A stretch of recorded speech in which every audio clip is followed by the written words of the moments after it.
here is Cione from Trinity Assembly of God in Lanham, Maryland, and I will be quoting from the New King James Version, Judges chapter 4, verses 4 through 22.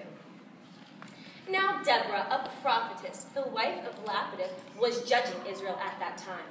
And she would sit under the palm tree of Deborah between Ramah and Bethel in the mountains of Ephraim, and the children of Israel came up to her for judgment. Then she sent and called for Barak, the son of Abinoam, from Kadesh in Naphtali, and said to him, Has not the Lord God of Israel commanded, Go, and deploy troops at Mount Tabor? Take with you 10,000 men of the sons of Naphtali and of the sons of Zebulun, and against you I will deploy Sisera, the commander of Jabin's army, with his chariots and his multitude at the river Kishon, and I will deliver him into your hand. And Barak said to her, If you will go with me, then I will go. But if you will not go with me, I will not go. So she said, I will surely go with you. Nevertheless, there will be no glory for you in the journey you are taking, for the Lord will sell Sisera into the hand of a woman. Then Deborah arose and went with Barak to Kadesh. And Barak called Zebulun and Naphtali to Kadesh.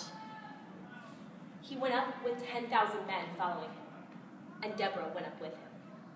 Now Heber the Kenite of the children of Hobab, the father-in-law of Moses, had separated himself from the Kenites, and pitched his tent near the terebinth tree at Zaanam, which is beside Kadesh. And they reported to Sisera that Barak, the son of Abinoam, had gone up to Mount Tabor. So Sisera gathered together all the chariots who were with him, 900 chariots of iron, and all the people who were with him, from Harosheth-Hagoyim to the river Kishon. Then Deborah said to Barak, For this is the day in which the Lord has delivered Sisera into your hand. Has not the Lord gone out before you? So Barak went down from Mount Tabor with 10,000 men following him. And the Lord routed Sisera and all his chariots and all his army with the edge of the sword before Barak. And Sisera alighted from his chariot and fled away on foot. But Barak pursued the chariots and the army as far as Harosheth-Hagoyim, and all the army of Sisera fell by the edge of the sword. Not a man was left. However, Sisera had fled away on foot to the tent of Jael, the wife of Heber the Kenite, for there was peace between Jabin, king of Hazar, and the house of Heber the Kenite.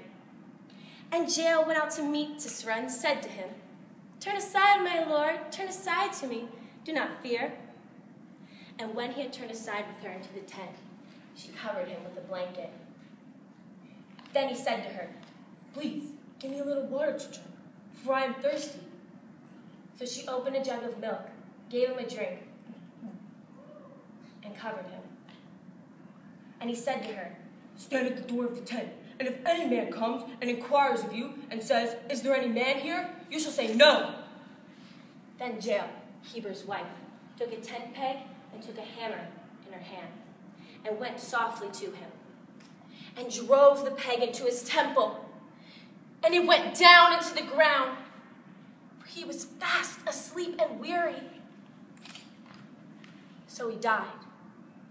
And then, as Barak pursued Sisera, Jael came out to meet him and said to him, Come, I will show you the man whom you seek.